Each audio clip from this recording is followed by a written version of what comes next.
యేసుక్రీస్తు నామములో మీ అందరికీ కూడా నా హృదయపూర్వకమైన వందనాలు తెలియజేస్తూ, మరి ఈరోజు నిజంగా మనకి సమయాన్ని ఇస్తేనే మనం ఇలా దేవుని సన్నిధానానికి రావడానికి అవకాశం ఉందండి.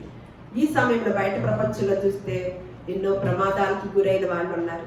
అసలు ఈ లోకాన్నే విడిచి వెళ్ళిపోయిన వారు కూడా ఉన్నారు. మనకైతే ఆయన దయా సంకల్పం చొప్పున ఆయన ఉచితమైన ప్రేమ కృపను బట్టి దేవుని సన్నిధానంలో చక్కగా మంచి మాటలు వినే భాగ్యాన్ని దయచేసిన ఆ దేవాది దేవునికి కృతజ్ఞతాస్తుతులు తెలియజేసుకుంటూ, పోయిన వారము బైబిల్ గ్రంథం గురించి మొదటి భాగంగా మనం చెప్పుకున్నాము. ఆ బైబిల్ గ్రంథాన్ని మనము పరిశుద్ధ గ్రంథాన్ని చేతిలో పట్టుకొస్తున్నామంటే దాని యొక్క అది మన చేతుల్లోకి, మన ఫోనుల్లోకి, మనకి జేబులో పెట్టుకోవాల్సిన, పర్సులో పెట్టుకోవాల్సినంత పరిస్థితుల్లోకి తీసుకొచ్చిన విధానం చూస్తే ఎంతమంది కృషి చేసి ఉంటారో, ఎంతమంది కష్టపడి ఉంటారో, ఎంతమంది త్యాగాలు చేసి ఉంటారో అది ఖచ్చితంగా మనం తెలుసుకోవాలి. తెలుసుకుంటేనే పరిశుద్ధ గ్రంథం యొక్క గొప్పతనము మనకు తెలుస్తుంది. ఆ గ్రంథాన్ని వారమంతా ఎంతమంది బయట అలమరలో పెట్టేస్తున్నారో, చదువుతున్నారో అనేది నాకు ఒక ప్రశ్నే అన్నమాట. అందుకనే ఈ యొక్క అంశాన్ని తెలుసుకొని ఇది మనం అందరం కూడా తెలుసుకొని ఉండాలి. ఎంతమంది త్యాగాలో మనకి అయితేనో మనకి చక్కగా వచనాలు, పోయిన వారం కొన్ని మాటలు చెప్పుకున్నాం. తర్వాత అధ్యాయాలుగాను వచనాలుగాను విభాగించబడి మరి ఒక పుస్తక రూపంలో రావటానికి ఎంతమందిని దేవుడు వాడుకున్నాడో, దేవుడు మనల్ని ఎంత ప్రేమించాడో. అందుకనే ఒక మాట ఉంటుంది, దేవోక్తి లేని ఎడల జనులు కట్టు. ఇప్పుడు బయట ప్రపంచం చూస్తున్నట్లయితే ఎంతో మంది పెద్ద మనుషులుగా చలామణి అవుతున్న వారు కూడా సైతము వాళ్ళ యొక్క చీకటి కోణాలను చూస్తుంటే భయం వేస్తుంది అనమాట. అంటే వాళ్ళ దగ్గర ఏమి లేదండి, దేవుని యొక్క మాట లేదు. దేవుని మాట కనుక మనము హృదయపూర్వకంగా తీసుకుంటే భయం వేస్తుంది. ఒక తప్పిదం చేయాలంటే భయం రావాలన్నమాట. మరి మనం అందరము కూడా చాలా మంది ప్రపంచంలో చూస్తే భక్తులు, ఎంతమంది భక్తులు అంటే, నా చిన్నప్పుడైతే తక్కువ ఉండేవాళ్ళండి, ఎక్కువగా ఉండేవాళ్ళు కాదు. ఇప్పుడు అసలు ఎలాంటి భక్తులు అంటే చర్చిలకు వెళ్ళినా కూడా ఒకళ్ళకొకళ్ళు అసలు ఎంత కిక్కిరిసి ఉండే జనం వస్తున్నారు. అలాగే ఏదైనా దైవ దర్శనానికి వెళ్ళినా ఏకంగా అసలు ప్రాణాలు కూడా కోల్పోయేటట్లుగా వెళుతున్నారు. అంత కిక్కిరిసిన జనాలుగా భక్తి భావంతో దేవుడు సన్నిధికి వెళుతున్నప్పుడు అది భక్తి భావమా, లేకపోతే ఆ భక్తుల వరకేనా, లేకపోతే భయముతో కూడిన భక్తి ఉందా సమాజంలో? ప్రపంచవ్యాప్తంగా చూసినట్లయితే అంటే భయముతో కూడిన భక్తి కనుక ఉండి ఇంతమంది అలాగే అనుసరిస్తుంటే నేరాలు ఎలా జరుగుతాయండి, ఘోరాలు జరుగుతాయండి. అంటే మన చిన్నప్పుడు అంతగా వినలే, ఇంత పడి చేసిన భక్తి కూడా లేదు. మన పెద్దలు ఏదైనా ఒక మంచి మాటలు చెప్తే వాటిని అనుసరించి ఒక మాసాల్లో, కొన్ని మాసాల్లోనే దేవుణ్ణి ఆరాధిస్తూ అలా కొనసాగుతూ ఉండేవారు. ఇప్పుడు ఒక మాసం లేదు, ఒక సంవత్సరం లేదన్నమాట. ప్రతిరోజు కూడా దేవుణ్ణి ఆరాధించే వాళ్ళు ఎక్కువగా ఉంటున్నాం. అది ఎవరనేది కాదు, ఏ మతంలోనైనా సరే అలా ఉంటున్నప్పుడు మరి ఇంత దారుణాలు ఎందుకు జరుగుతున్నాయి? ఒక చోట జరిగినప్పుడు మళ్ళీ ఇంకొక 2 రోజులకే ఇంకొక ఊరిలో జరుగుతున్నాయి. ఇదంతా సోషల్ మీడియాలోకి వస్తుంది. నాకు కలిగిన ప్రశ్న అనమాట. ఇదంతా సోషల్ మీడియాలోకి వస్తుంది కదా, మరి భయం వేయాలి కదా. ఇంకొక చోట వెంటనే ఎలా చేస్తున్నారు? ఉద్యోగం చేసేవాళ్ళు, చదువుకునేవాళ్ళు, కుర్రవాళ్ళు, పెద్దలు, భార్యలు, ఆడవాళ్ళు, పెద్దవాళ్ళు, ముసలివాళ్ళు, అసలు ఏ పూజారులు, పాస్టర్లు, వీళ్ళందరికీ కూడా భయం లేదండి. భయం ఉంటే ఇంత నేరాలు ఘోరాలు చేయాలి. మనం ఇందాక చదువుకున్నాం కదా, దురాలోచనలు చేసిన వారిని కూడా దేవుడు నేరగాండుగా తీర్పు తీరుస్తారని పరిశుద్ధ గ్రంథం తెలియజేస్తున్నప్పుడు మరి ఈ మాట కనుక తెలుసుకొని ఉంటే నేరాలు ఘోరాలు జరగవు కదా అని నా ఆలోచన అనమాట. అందుకని దేవుని మాట సమాజంలో ఖచ్చితంగా ఉండాలి. ఆ దేవుని మాట మన జీవితాన్ని సరిచేసే మాట. దేవుడే పరిశుద్ధాత్మ ప్రేరేపణతో తన భక్తుల చేత తన బిడ్డలమైన మన కోసం రాయించిన మాట ఈ పరిశుద్ధ గ్రంథం. ఈ పరిశుద్ధ గ్రంథం యొక్క గొప్పతనాన్ని మనం కనుక తెలుసుకుంటే అప్పుడు దాని మీద ఇంకా ఆసక్తి పెరిగిద్ది అనమాట. అందుకని మన చేతుల్లో ఉన్న పరిశుద్ధ గ్రంథాన్ని దేవుని పెట్టి దేవుని వాక్యాన్ని మన చేతుల్లో ఉన్నప్పుడు ఇలా మందిరానికి వచ్చినప్పుడు పాస్టర్ గారు బైబిల్ తీసేసి మత్తయి సువార్త 3వ అధ్యాయం 4వ వచనం అంటారు. అనగానే మనం ఎంత సులువుగా తీస్తున్నామండి? సులువుగా తీస్తున్నామా, కష్టపడుతూ తీస్తున్నామా? సులువుగా తీస్తున్నాం. మరి ఇలా సులువుగా మనకి తీసేటట్లుగా ఎంతమంది కష్టపడి రాశారో ఎప్పుడైనా మనం ఆలోచించామా? ఒక ఇంత ఉదాహరణకి మనము ఇంటి నెంబర్లు లేనప్పుడు, వీధి పేర్లు లేనప్పుడు, మనకు ఒక ఇంటికి వెళ్ళాలి. అప్పుడు ఎలా అడ్రస్ కనుక్కొని వెళ్తామండి? ఎంత టైంలో వెళ్తాము? ఇంటి నెంబర్లు లేవు, ఇంటి అడ్రస్సులు లేవు, కానీ ఒక ప్రాంతంలో ఒక ఇంటికి వెళ్ళాలి. అలా ఎంత సమయాన్ని హెచ్చించి ఎంత కష్టపడాల్సి వచ్చింది, అర్థమవుతుంది కదా? అలాగే మరి మనకి పరిశుద్ధ గ్రంథంలో ఫలానా అధ్యాయము ఫలానా వచనం అనగానే తక్కువ తీస్తూ ఉన్నప్పుడు అరే ఎంత వివరంగా ఎంత చక్కగా ఎవరు రాసి ఉంటారు, ఎవరు ఇలా మనకి సిద్ధం చేసి ఎలా వచ్చిందంటారు మన చేతిలో? కానీ ఎప్పుడైనా ఆలోచించామా? అస్సలు ఆలోచించాం. ఎప్పుడు ఎవరి గురించి ఒకరి గురించి ఏదో ఒకటి చేయాలి, వాళ్ళని ఏదో ఒకటి చేసేయాలి, వాళ్ళని ఇబ్బంది కలిగించాలి, బాధ పెట్టేయాలి. లేదు, ఏం సంపాదించుదాం, ఇవాళ ఏం వండేసుకుందాం, ఏమి తిందాం, ఈ తప్ప ఈ పరిశుద్ధ గ్రంథంలోకి ఎంతమంది ఈ కోణంలో ఆలోచిస్తూ వచ్చామో చెప్పండి. అలా ఈ విషయాన్ని మనం కనుక చూసినట్లయితే దీని గురించి చెప్తాను. ఎలా వచ్చినాయి అంటే, ఏ సమయంలో వచ్చినాయి అంటే, ఆదిమ కాలంలో బైబిల్ గ్రంథాన్ని చుట్టల రూపంలో రాసేవాళ్ళంట. ఎలా రాసేవాళ్ళంటే జంతువుల చర్మంతోనూ అలాగే ఆకుల మీద ఇలా రాసి దాన్ని ఒక పెద్ద రోలుగా చుట్టేవారంట. అందులో రాత ఎలా ఉండేదంటే పేరాలు కూడా ఉండేవి కాదంట. అక్షరాలన్నీ ఒకదాని పక్కన ఒకటి రైలు పెట్టిలాగా సాగిపోయాయంట. ఉదాహరణకి యెషయా గ్రంథం కనుక చదవాలంటే ఆ పెద్ద చుట్టను ఇప్పుకుంటూ వెళ్ళాలంట ఇదివరకు రోజుల్లో. మనకి అందుకని యేసు ప్రభు వారు కూడా గ్రంథపు చుట్ట దొరికింది అని యెషయా గ్రంథాన్ని చదవటం మన లోకాసు వార్తలో చదివాము మొన్న మధ్య. అలా ఆ యెషయా గ్రంథమే, ఒకవేళ పాత నిబంధనలో యెషయా గ్రంథమే చదవాలంటే దాన్నంట పెద్ద చుట్టని విప్పుకుంటూ వెళ్ళి అందులో ఒక పదాన్ని వెతకాలంటే గ్రంథం అంతా కూడా మొదటి నుండి చివరి వరకు వెతకాల్సిందంట. ఎంత కష్టమో ఆలోచించండి. అందుకని దేవుడు మన కష్టాన్ని చూశాడంట. చూసి మరి రాబోయే తరాల్లో ప్రజలు వాక్యాన్ని సులువుగా చదవాలని, తొందరగా వాక్యాన్ని వెతికి తీయాలని ఆయన కొంతమంది వ్యక్తుల్ని ప్రేరేపించి ఈ బైబిల్ని మనము ఇప్పుడు చూస్తున్నట్టుగా మార్చడానికి వాడుకున్నాడంట కొంతమందిని. వాళ్ళు ఎవరంటే వాళ్ళు చేసిన గొప్ప పని చూద్దాం. మొదటిగా అధ్యాయాల గురించి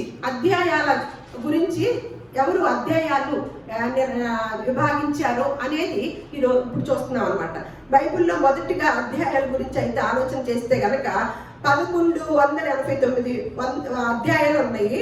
వాటిల్లో ఈ అధ్యాయాన్ని విభాగించే ఐడియా ఎవరికి వచ్చిందంటే స్టీఫెన్ లాంగ్టన్ అని ఇతను క్రీస్తు శకం 1200 ఆ ప్రాంతంలో, అంటే సుమారు 13వ శతాబ్దంలో ఇంగ్లాండ్ దేశంలో బిషప్ గా పనిచేశారంట.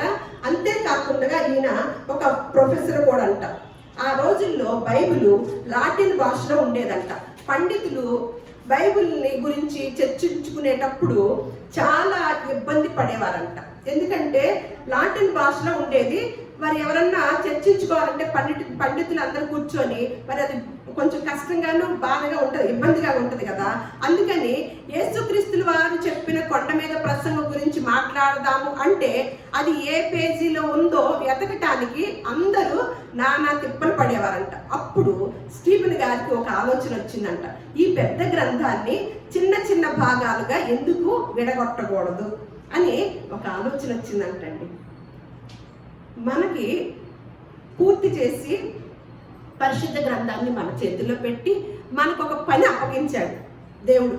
మరి స్టీఫెన్ ఆయన కూడా పని అప్పగించితేనే కదా ఆయనకు ఒక ఐడియా వచ్చిందంట. మరి మనకి ఎన్నిసార్లు ఐడియాలు వస్తున్నాయండి ఆ పని చేయటానికి? దేవుడు చెప్పిన పని చేయటానికి ఎంతమందిని ఆలోచిస్తూ అయ్యా నీ పని చేయాలయ్యా, మేము మా పనే రోజంతా చూసుకుంటున్నాము, వారమంతా మా పనే చూసుకుంటున్నాము, నీ పనికి మేము ఎంత ప్రాధాన్యత ఇస్తున్నామో అని ఒకసారి ఆలోచించారా? మరి స్టీఫెన్ గారు ఆలోచించకపోతే మరి యెషయా గ్రంథాన్ని కనుక ఆ పొడవు చుట్ట పట్టుకున్నట్లుగా వెతుక్కున్నట్లుగా ఎంత కష్టమయ్యేదండి.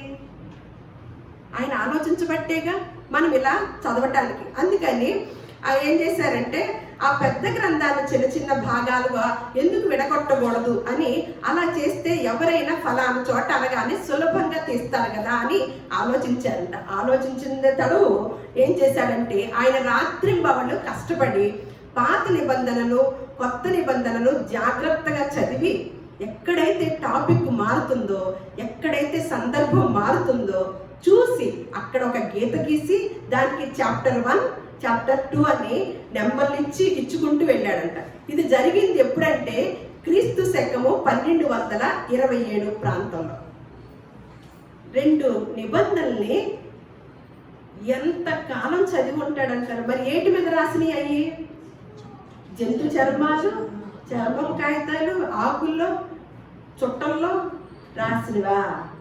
చక్కగా మన చేతుల్లో కనపడే అంత పుస్తకము, మన చేతుల్లో పట్టుకునే అంత పుస్తకము, దర్జాగా లైట్ వేసుకొని కూర్చొని చదువుకునే అంత పరిస్థితిలో ఉంటే మిమ్మల్ని ఏం పరిశుద్ధ గ్రంథాలు ఏం రాయమల్లా, మీకేం ఆపనప్పగించలా.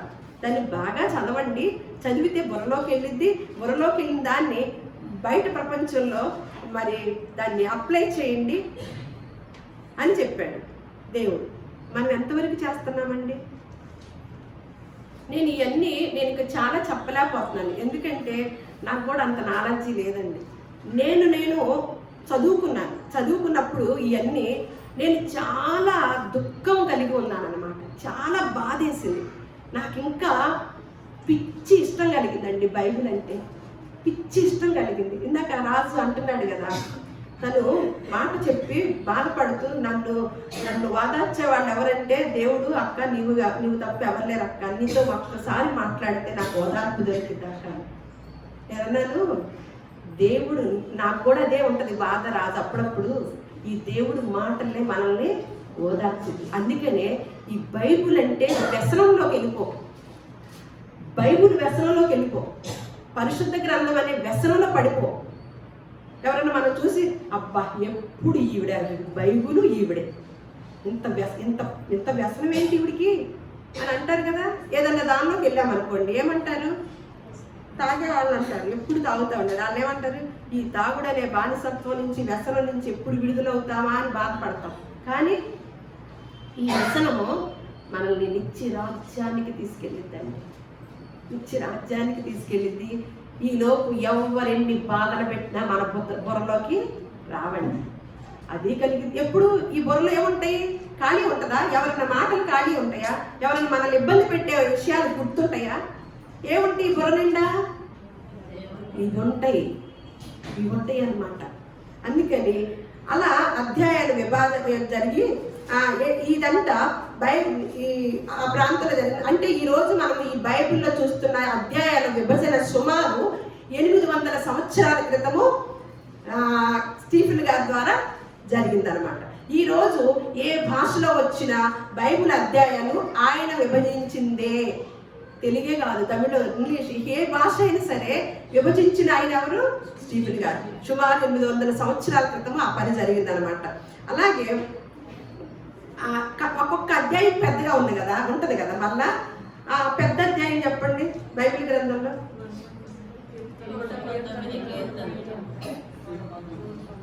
119వ కీర్తన.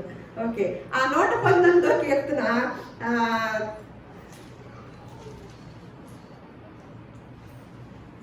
అలాంటి పెద్ద అధ్యాయంలో ఒక చిన్న లైన్ వెతకాలంటే మళ్ళీ కష్టమయ్యేదంట. ఇప్పుడు అధ్యాయాలు విభాగించబడ్డాయి, కానీ 119వ కీర్తన పెద్ద అధ్యాయం. మరి ఆ పెద్ద అధ్యాయంలో ఒక మాట పండితులు చెప్పారనుకోండి, మరి ఏం చేస్తారు? వెతకాలి కదా. ఇక ఎతకాలంటే అది కూడా కష్టమయ్యారు. అందుకే వచనాలు అవసరమైనవి అంట. ఇది 2వ దశలో జరిగింది. ముందు పాత నిబంధన సంగతి చూస్తేనేమన్నా, పాత నిబంధన రాసింది ఇబ్రూ భాషలో. యూదులు వాళ్ళ లేఖనాల విషయంలో చాలా చాలా జాగ్రత్తగా ఉండేవారంట. వాళ్ళు ఏమనుకునేవారంటే, దేవుని వాక్యములో ఒక్క అక్షరం కూడా పోకూడదు, తప్పుగా చదవకూడదు అని వారు వాక్యాన్ని చదివేటప్పుడు ఎక్కువ ఊపిరి తీసుకోవాలి. ఎక్కడ వాక్యం పూర్తవుతుందా అని తెలియటానికి చిన్న చిన్న గుర్తులు పెట్టడం మొదలు పెట్టారంట. అంటే ఒక్కటి కూడా తప్పు చదవకూడదంట. యూదులకు కొన్ని నిబంధనలు ఉంటాయి అన్నమాట. ఆ ఆచారం ఒక రకమైన, ఈ పరిశుద్ధ గ్రంథం నాకు అలాగే బాగుంది అనిపించింది. వాళ్ళు స్నానం చేయిందే దీన్ని పట్టుకునేవారు కాదంట. ఒక రాసేటప్పుడైతే ఒక్క అక్షరం తేడా వచ్చినా మళ్ళీ అదంతా పడేసేసి కాల్ చేసేసి మళ్ళా ఇంకోటి మొదలెట్టేవారు, మళ్ళా నిష్టగా. అది చదివేటప్పుడు కూడా అంట వారు పొరపాటున తప్పు చదవకూడదంట. మళ్ళా ఆ చదువుతుల్లో కూడా ఊపిరి పీల్చుకునే అంత టైం కూడా ఉండేది కాదని, అందుకని దాన్ని ఏం చేశారు, చిన్న చిన్న గుర్తులు పెట్టుకునేవారు. ఇది క్రీస్తు శకం 900 ఆ ప్రాంతంలో మొదలైనప్పటికీ మనకి ఇప్పుడు కనిపిస్తున్న నెంబరింగ్ సిస్టమ్ మాత్రము 1448లో రబ్బీనాథర్ అనే యూదు పండితుడు చేశాడంట. ఈ చిన్న చిన్న గుర్తులు పెట్టింది ఆయనంట. అది 1448. ఆయన పాత నిబంధన మొత్తాన్ని చిన్న చిన్న వచనాలుగా విభజించాడు. ఇలా చేయటం వలన ప్రజలు వాక్యాన్ని కంఠస్థం చేయటానికి, అలాగే పిల్లలకు నేర్పించడానికి చాలా సులువుగా మారిందంట. పాత నిబంధన వచనాలు అలా జరిగితే మరి క్రొత్త నిబంధన వచనాలు ఎవరు రాశారు? రాబర్ట్ ఎస్టీన్ అంట. ఇతను 1551లో క్రొత్త నిబంధన వచనాలకు సృష్టికర్త అంట. ఇప్పుడు మనకు క్రొత్త నిబంధన వచనాలు వచ్చాయి కదా, మరి ఇవన్నీ కలిసి ఒకే పుస్తకంగా ఎప్పుడు వచ్చాయంటే అది కూడా 1560లో అధ్యాయాలు వచనాలుగా 2 కలిపి ముద్రించబడిన మొట్టమొదటి పూర్తి పుస్తకంగా మన మధ్యలోకి వచ్చిందంట. దీని గురించి నేను కొన్ని చెప్పానండి. ఎంతమంది వాడబడితే కరెక్ట్గా 1560లో అధ్యాయాలు అలాగే వచనాలు వీటన్నిటిని కూడా కూర్చి ఒక పుస్తకంగా మన మధ్యలోకి తీసుకొచ్చారన్నమాట. ఎందుకంటే మన బిడ్డలకు నేర్పడానికి, ఇందాక అనుకున్నాం కదా, దేవుని మాట లేని ఎడల జనులు కట్టుదల. ఈ మాటే లేకపోతే క్రైస్తవులు కూడా ఎలా ఉండేవాళ్ళండి? ఇప్పుడు చూస్తున్నాం కదా, ఎంతమంది వాళ్ళ మతాల్లో ఏమి నేర్చుకుంటారో తెలియదు కానీ దారుణంగా ఉంటున్నారు కదా. మళ్ళీ నేను ఒక మాట మీకు చెప్పాను, ఏమనంటే వీళ్ళు 40 మంది రాశారన్నాను కదా. ఈ 40 మంది రాసినా కూడా 40 మంది యొక్క ఆలోచనలు పరిశుద్ధ పాత నిబంధన నుంచి క్రొత్త నిబంధన వరకు, మోషే గారి నుంచి భక్తుడైన యోహాను గారి వరకు కూడా ప్రతి మాట కనెక్ట్ అయి ఉందండి. మన ఇంట్లో భార్య భర్త మాటే సెట్ అవ్వదు, అర్థమవుతుందా? అలాగే మన గర్భాన్ని పుట్టిన పిల్లలు 9 ఉంటారనుకోండి, వాళ్ళ 9రివి 4 ఆలోచనలు. ఆ 9 కలిపి ఒక పుస్తకం రాయమన్నాం అనుకోండి, ఒకటి ఇటు వెళ్ళిద్ది, ఒకళ్ళ బుద్ధి ఏమైనా ఇటు వెళ్ళిద్ది, ఒకళ్ళ బుద్ధి అటు వెళ్ళిద్ది. కానీ ఇలా కాకుండా వేరు ఖండాలు వాళ్ళు, వేరు వృత్తులు వారు, వేరు యొక్క అసలు వర్గానికి అందరూ కూడా మరి సెట్ అయిన ఏంటి, వేరే భాషల వాళ్ళు. అందుకనే నేను ఈ బైబిల్ గ్రంథాన్ని పిచ్చి ఇష్టం అని ఎందుకు అన్నానంటే, ఇది ఖచ్చితంగా పరిశుద్ధాత్మ దేవుడు మన కొరకు మనల్ని ప్రేమించి రాయించిన గ్రంథం అన్నమాట. అందుకని నేను ఒక పాత నిబంధన వచనం చదువుతాను, తర్వాత క్రొత్త నిబంధనలో కూడా వచనం చదువుతాను. కొన్ని వచనాలు మీరు అవి సెట్ అవుతున్నాయో లేదో చూసుకోండి అనమాట. అది చూద్దాం ఇప్పుడు.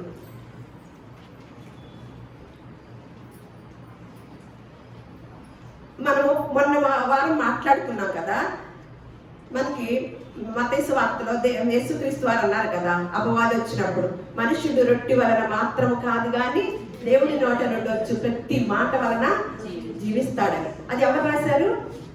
పలకటం ఏమన్నా చెప్పటం ఏమన్నా యేసుక్రీస్తు వారు రాసింది ఎవరు? మత్తయి గారు.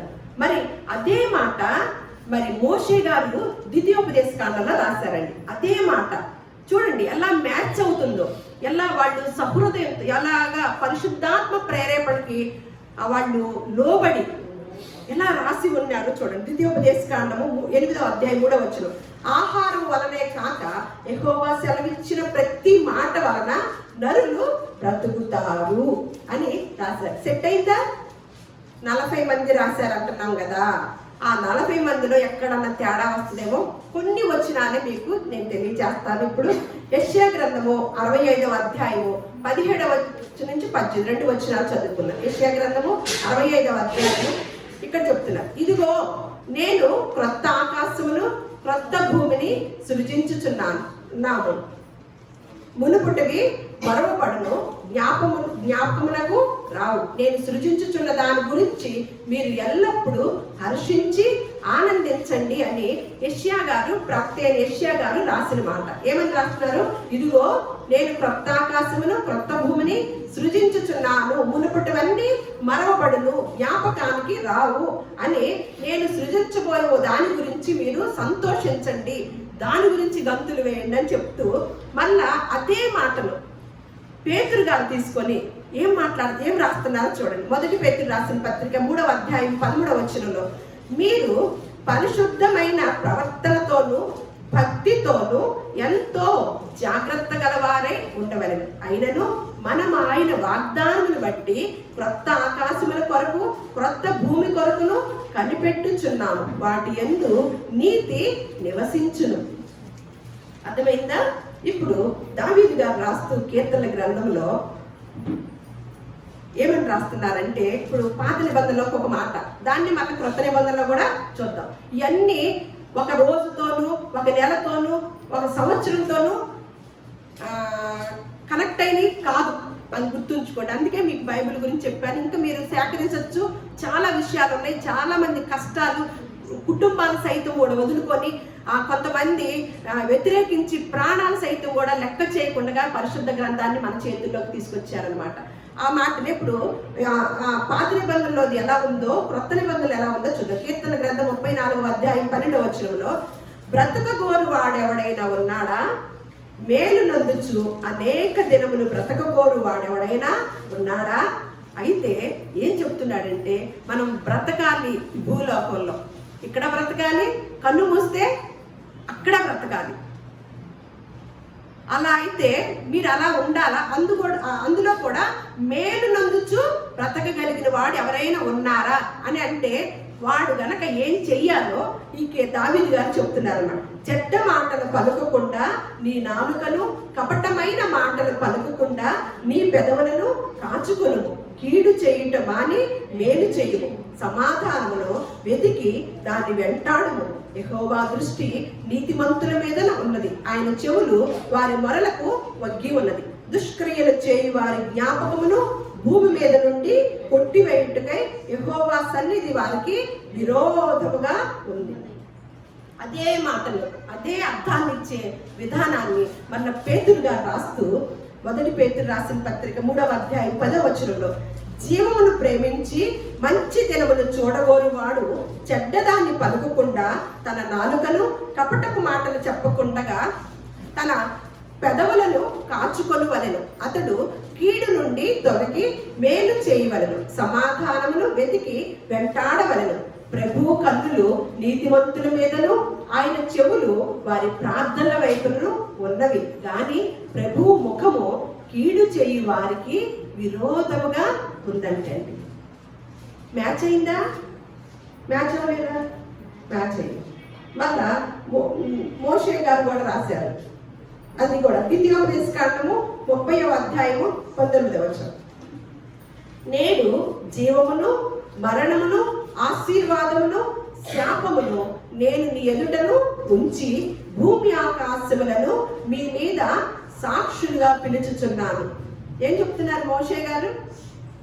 ఏముంచాడంటే మన ముందు జీవమును మరణం. ఇవన్నీ తెలియచేయటానికి ఏది దోహదపడిందంటే మనకి? జీవం ఉందని, మరణం ఉందని, ఆశీర్వాదం ఉందని, శాపం ఉందని ఎవరి ద్వారా తెలుసుకున్నాం? దేని ద్వారా తెలుసుకున్నాము? పరిశుద్ధాత్మ ప్రేరేపణతో తన భక్తుల చేత రాయించి మన తండ్రి అయిన దేవుడు మనల్ని ప్రేమించి మన చేతుల్లో ఉంచిన ఈ పరిశుద్ధ గ్రంథంలోని ఉన్న సూత్రాలను చూసి తెలుసుకున్నాం అన్నమాట. అయితే అదే మాటలు యెహోషువ రాస్తూ ఎవరిని మనకి సాక్షులుగా ఉంచాడంటండి. ఇప్పుడు ప్రముఖులైన వారు చీకటి కోణంలో తప్పు చేస్తున్నారు, ఒక ద్వీపంలోకి వెళ్ళి తప్పు చేస్తున్నారు. వాళ్ళకి ఏం తెలియలేదండి, మనుషులు అక్కడ లేరు, ఎవరు చూసేవాళ్ళు లేరు, మా తప్పిదాలు బయటికి వెళ్ళవు అని ధీమా. కానీ మన సేవించే దేవుడు, మన మార్గదర్శకుడు ఏవి మన మీద సాక్షులుగా ఉంటాయి అంటున్నాడు. భూమి ఆకాశములు అంటే ఎవరు చూస్తున్నారు? ఆ చీకటి కోణంలో ఆ ద్వీపంలో చేసే పాపాలు చేసే వారిని ఎవరు చూశారండి? ఎవరు చూస్తున్నారు? సాక్షులుగా పెట్టాడు కదా, అవి చూస్తున్నాయి. అవి ఏం చేస్తాయి? వెళ్ళి తర్వాత చెప్పేస్తాయి, అబ్బో వీళ్ళ ఎన్ని మాటలో ఎన్ని తప్పిదాలు చేశారో తెలుసా ప్రభువా, నీ మాట ఒక్కడి కూడా లెక్క పెట్టుకోలేదు ప్రభువా అని పంచభూతాల సాక్షులు. అదే మాటలో మళ్ళీ యెహోషువ గారు ఎలా అనుసరించి రాస్తున్నాడో చూడండి. యెహోషువ గారు అంటే మోషే గారికి ఏమవుతారు? ఆయన తర్వాత ఆయన అనుసరించిన ఆయనైనా చక్కగా ఆయన భావాలే మన గురువు గారిని మన శిష్యులు అనుసరిస్తే ఏముంటాయండి? శిష్యుడిది ఒక మాట, గురువు గారిది ఒక మాట.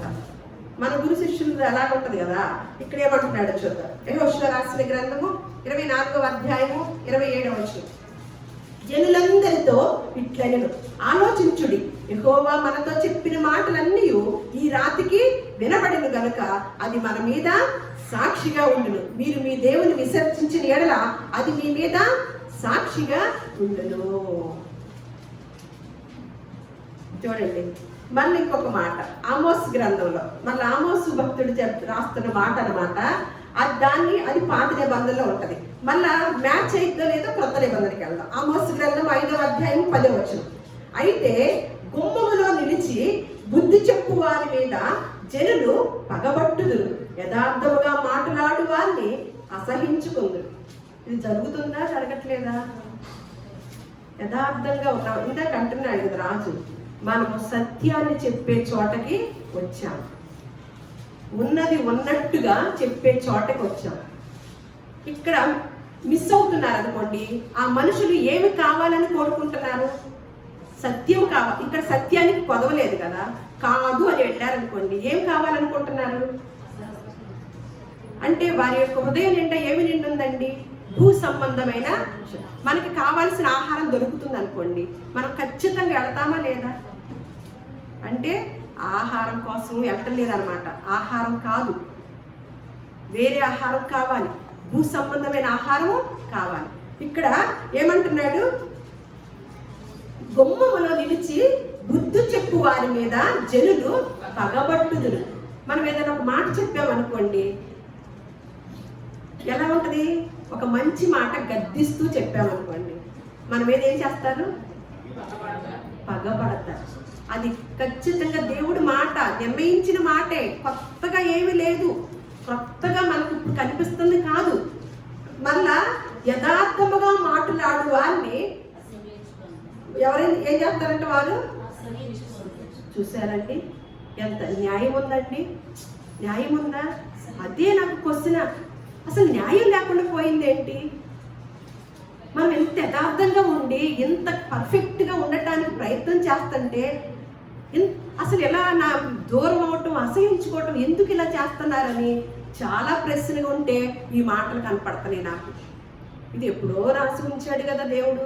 సహజం, సమాజంలో సహజం అన్నమాట. అదే మాట మళ్ళా పౌలు గారు హెబ్రీ సంఘానికి రాస్తూ ఆమోస్ గారు రాసిన మాటనే దానికి అనుసంధానముగా హెబ్రీ సంఘానికి రాస్తూ పౌలు గారు రాసిన మాట. హెబ్రీ రాసిన పత్రిక 12వ అధ్యాయము 25వ వచనంలో, మీకు బుద్ధి చెప్పుచున్న వానిని నిరాకరింపకుండునట్లు చూచుకోండి, వారు భూమి మీద నుండి బుద్ధి చెప్పుకునే వానిని నిరాకరించినప్పుడు తప్పించుకొనకపోయిన ఎడల పరలోకము నుండి బుద్ధి చెప్పుచున్న వానిని విసర్జించు మనము తప్పించుకొనకపోవుట మరి నిశ్చయము కదా. పగవాడంట అనేక బుద్ధులు పెడతాడంట, మనల్ని ప్రేమించేవాడంట గద్దించి మనల్ని మంచి మార్గంలో ఉంచుతారంట. ఇప్పుడు రోజుల్లో ఎవరు కావాలండి మనుషులకి? ముద్దులు పెట్టేవాళ్ళు కావాలా, గద్దించేవాళ్ళు కావాలా?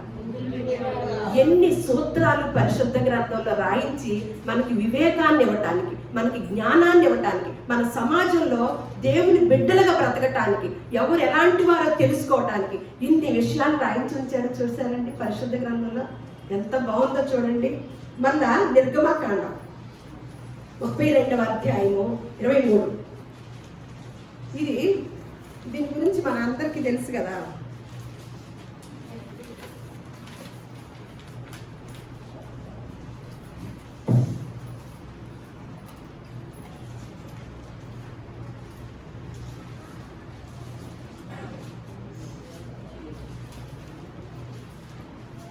నిర్గమకాండము 32:33.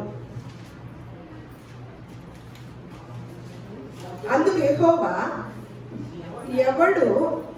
ఎవడు నా ఎదుట పాపము చేసినో వాణ్ణి నా గ్రంథములో నుండి తుడిచివేయను.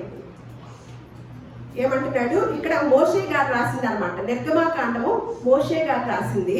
ఆ మోషే గారు చెప్తున్న మాట. అందుకు యెహోవా, ఎవడు నా ఎదుట పాపము చేసినో వాణ్ణి నా గ్రంథములో నుండి తుడిచివేయనని దేవుడు చెప్తున్నాడని రాశాడనమాట.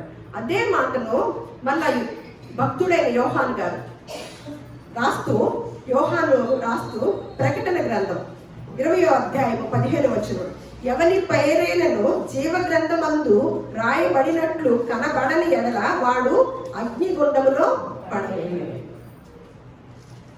అక్కడేమనిచ్చాడు? అసలు అనుసంధానం ఏంటండి రెండు మాటలు కూడా. మోషే గారు ఎక్కడ? ఆది కాండంలో ఎక్కడ? ఆది కాలంలో ఉన్న మోషే గారు ఎక్కడ?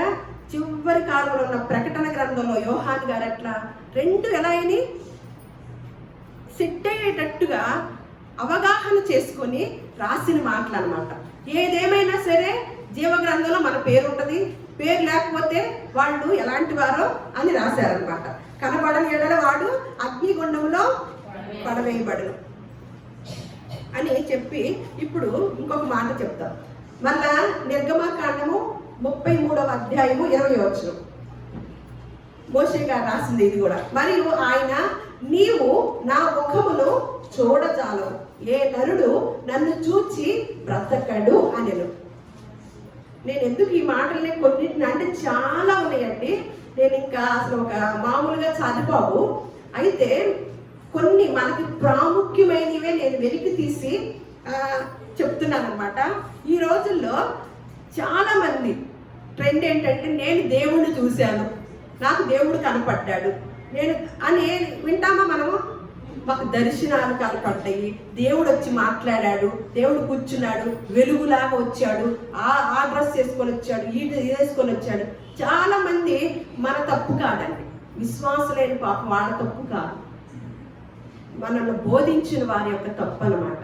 వారు మనకు అలా చెప్తే, అమ్మో పెద్ద పాస్టర్ గారికే దర్శనాలు వచ్చినాయి కదా, పెద్ద పాస్టర్ గారికే దేవుడు కనపడ్డాడు కదా, పెద్ద వెలుగుతో నాకు కూడా కనపడాలనే ధ్యాసలో ఉన్నాం అనుకోండి, ఏదో ఒక వెలుగు కనపడింది, ఖచ్చితంగా కనపడింది. మనం ఏ ధ్యాసలో ఉంటే అవే మన ఎదుట వస్తాయి, అదే మన కళ్ళల్లోకి వస్తాయి. నీ వాక్యమే ధ్యాసలో ఉన్నావనుకోండి, ఆ వాక్యమే నేర్చుకోవాలనే తపనతో ఉన్నావనుకోండి, అవే వస్తాయి. కానీ భూలోక సంబంధమైన విషయాలతో అదే పనిగా ధ్యాసలో ఉండి నిద్రపోయావనుకోండి, ఏదో ఒక దెయ్యం వచ్చి మీ ఇంట్లో పడిపోయినట్టుగా.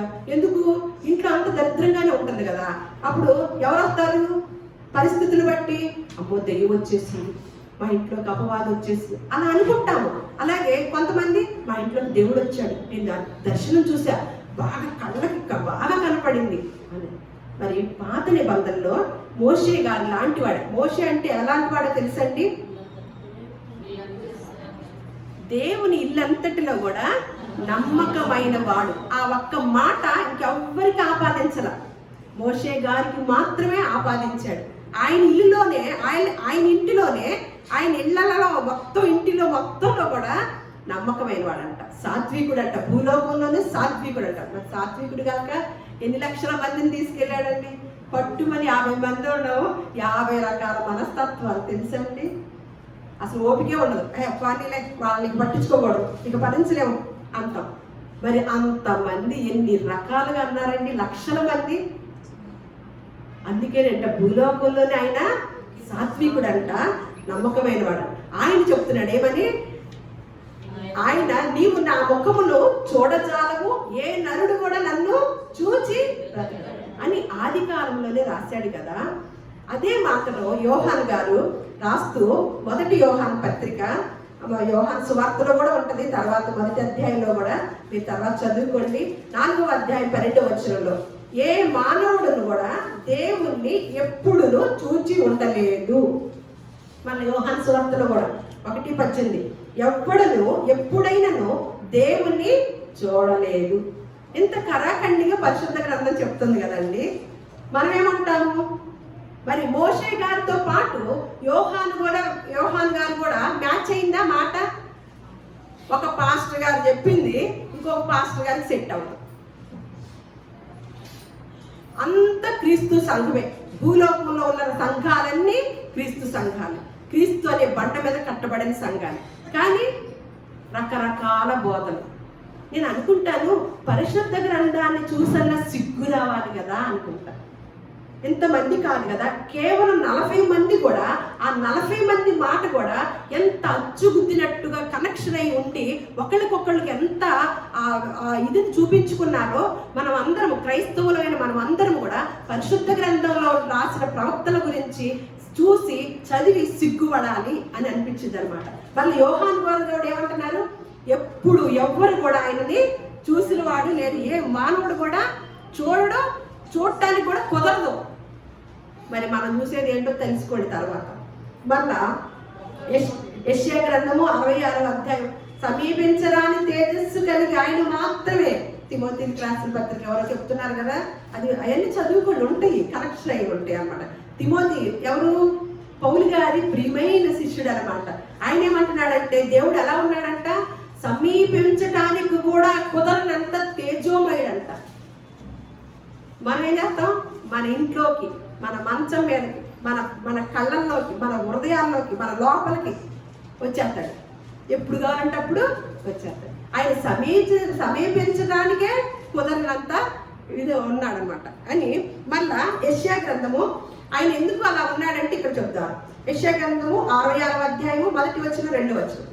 యెహోవా ఇలాగ సెలవిచ్చుచున్నాడు, ఆకాశము నా సింహాసనము, భూమి నా పాదపీఠము. మీరు నా నిమిత్తము కట్టునుద్దేశించి ఇల్లు ఏ పాటిది? నాకు విశ్రమ స్థానముగా మీరు కట్టునుద్దేశించుచున్నది ఏ పాటిది? అవన్నీ నా హస్తకృత్యములు కాదా అని యెషయా ప్రవక్త ద్వారా మాట్లాడుతున్న మాట. అదే మాట డాక్టర్ గారైన లోకా గారు, వైద్యుడైన లోకా గారు రాస్తూ అపోస్తుల కార్యములలో ఏమంటున్నాడంటే 7వ అధ్యాయము 50వ వచనంలో ఆకాశము నా సింహాసనము, భూమి నా పాదపీఠము. మీరు నా కొరకు ఎలాంటి మందిరము కట్టుదురు? నా విశ్రాంతి స్థలమేది? ఇవన్నీ నా హస్తకృతములు కావా అని ప్రభువు చెప్పుచున్నాడు. ఈ రెండు మ్యాచ్ అయినాయా? మరి డాక్టర్ వృత్తిలో ఉన్న లోకా గారును యెషయా ప్రవక్త గారి మాట సెట్ అయిందా? ఒకే భావం. మళ్ళా మీరు యెషయా గ్రంథం 6వ అధ్యాయం 14వ వచనం చదువుకోండి, దానికి అనుసంధానము మత్తయి సువార్త 1వ అధ్యాయం 22వ వచనం చదువుకోండి. అలాగే యెషయా గ్రంథము 66వ అధ్యాయము 1వ వచనం చదువుకోండి. లూకా సువార్త 4వ అధ్యాయము 17వ వచనం నుంచి 21 వరకు చదువుకోండి. అవి రెండు అనుసంధానం. చివరగా మనం 2వ తిమోతికి రాసిన పత్రిక 4వ అధ్యాయం తీసి చదివి మనం ముగించుకుందాం. 2వ తిమోతికి రాసిన పత్రిక 4వ అధ్యాయం చదివి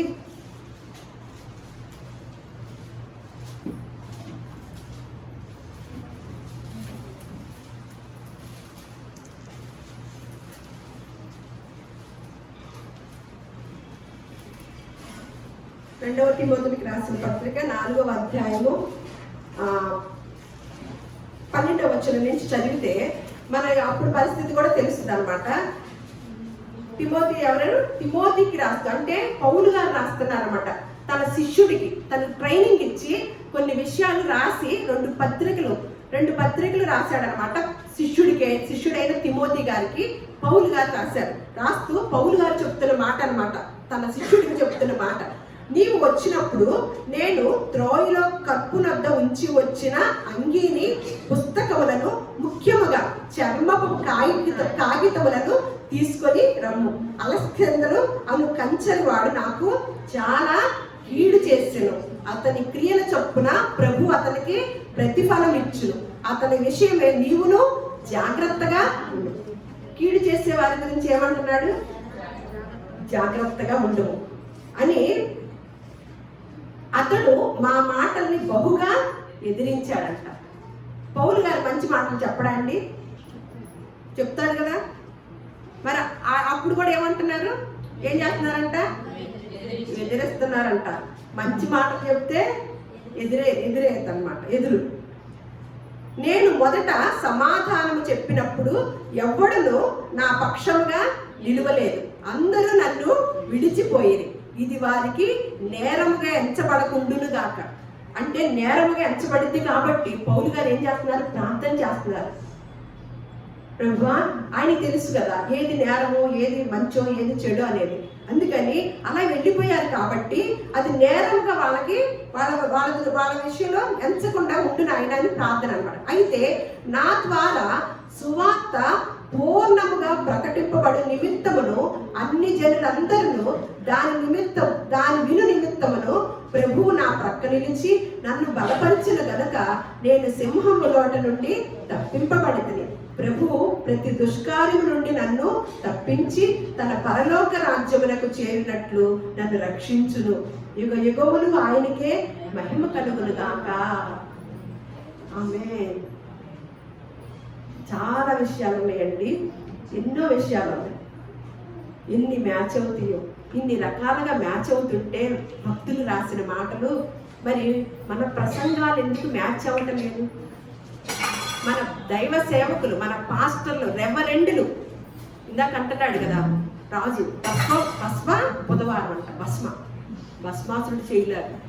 అసలు ఏం పెట్టుకుంటున్నారో, ఏం చేస్తున్నారు? మనుషులందరికీ ఎవరు కావాలండి? వాళ్ళే కావాలి. అది పౌలు గారి దగ్గర నుంచి వస్తుందా? అదే కదా.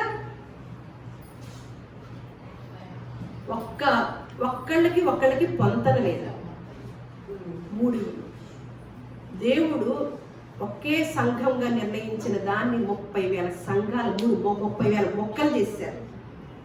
మొక్కలు చేసి ఎవరి మొక్క వాళ్ళకే, వాళ్ళ బాణిలో బోధించుకుంటూ పోతున్నారు. అందుకనే జాగ్రత్తగా ఉండండి. మనం ఏ బాణిలో ఉన్నాం? దేవుడు రాకడా అతి సమీపంగా ఉంది. ఇక్కడ నిస్వార్థమైన సేవ ఉందండి. మీ నుంచి ఏమీ ఆశించం. అది కూడా నచ్చట్ల జనాలకి. కేవలము సత్యమే మీకు నేర్పించి పంపించే పాఠశాల అన్నమాట. ఏది మంచిదో నిర్ణయించుకునేది మీకే వదిలేసాం. దేవుడి మాటలు మన హృదయాల్లో ఫలింపచేయనుగాక. దేవుడు మిమ్మల్ని అందరినీ కూడా బహుగా బహుగా బహుగా ఆశీర్వదించి మంచి జ్ఞాన వివేకములను అనుగ్రహించునుగాక.